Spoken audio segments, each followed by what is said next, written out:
Eric from PhoneScoop here with the new Touch. This is HTC's attempt to bring some of iPhone's touchscreen goodness to the Windows Mobile platform. This uses Windows Mobile 6 Professional Edition, what used to be called Pocket PC. The first thing you'll notice when you grab the Touch is just how small it is. It's positively tiny. The Touch fits easily in your hand, and it feels much nicer compared to the bulk of today's smartphones, which, even though they're just as thin as the Touch, are significantly larger. They basically dwarf the Touch. The other thing that you'll notice is that even though it's a Pocket PC phone, the screen is flat. It's not indented, and it doesn't have that gushy feel like you normally get on touchscreen phones. The Touch doesn't have very many buttons. They really want you to use the screen for everything. On the front is this D-pad with a very large center select key and two tiny send and end keys on either side. On the left is a volume slider. On the right, a camera button. And behind this door, which you have to remove the back and then go through a bunch of acrobatics to get open, are the memory card slot and the SIM slot. On the top is a power button, and on the bottom, a USB port. There's a 2-megapixel camera on the back. When you start using the Touch, you'll notice the new software that HTC has added to make it less reliant on the stylus and easier to use with your fingers. For example, this new home screen with a large clock, the typical missed messages and upcoming appointments, but also these three buttons, which take you to this display, to a weather report, and to a launcher that gives you quick access to 10 of your most commonly used programs. But this isn't the launcher that you're going to spend the most time using. What you are going to use is the one that you summon up by sliding it up from the bottom. This launcher has 3 panes, one for entertainment, one for 9 of your most used contacts, as well as access to the phone function, and one for functionality like email, SMS, and quick access to the browser. Once you tap on one of these apps, what you see is what you're accustomed to seeing on the Pocket PC. The changes aren't present throughout the entire operating system, but just on this Genie launcher that you call up by sliding up, and you can actually put away by sliding away. However, one feature that's present throughout the entire Pocket PC operating system that HTC has added to the Touch is flick scrolling like we saw on the iPhone.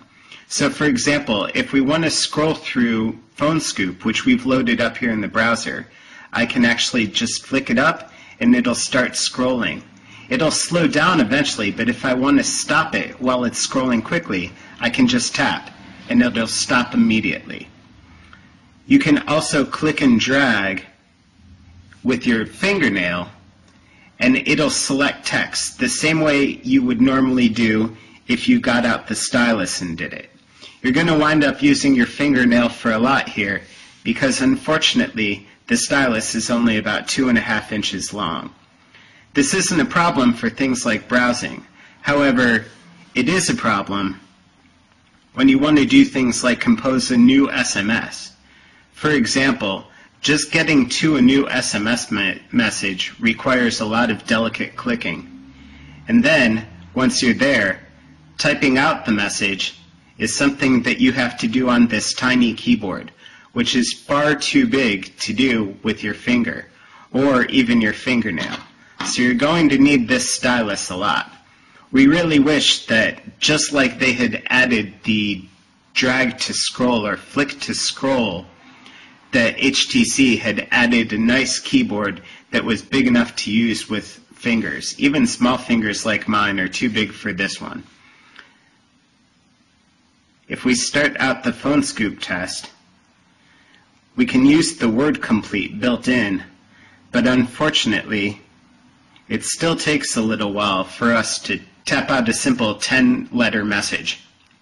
HTC forgot to consider our fingers with the text keyboard, but they did remember to consider our fingers when it comes to the dial pad.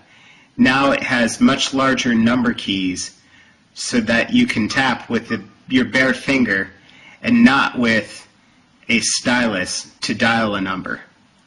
And just like they considered the use of your fingers with the dialer, they also considered the use of your fingers with things like the camera, which you can use the camera button to snap a picture, but all of the controls are on screen, including this menu system. Finally,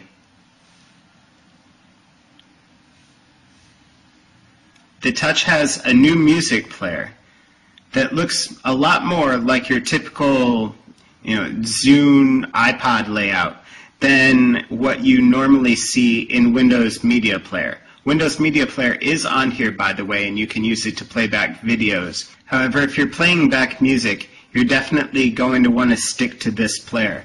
Not only are the buttons optimized for finger use on screen, but it also displays your library in, like we said, the way that you're used to seeing it on your Zune or your iPod or whatever.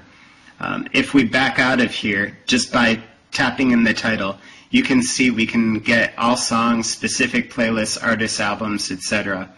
If we click on an album, we get a list. The only problem that we found with this player so far is that once you're in a list of an album tracks, the list is alphabetical and not by the track number stored in the ID3 tags, which is rather unfortunate.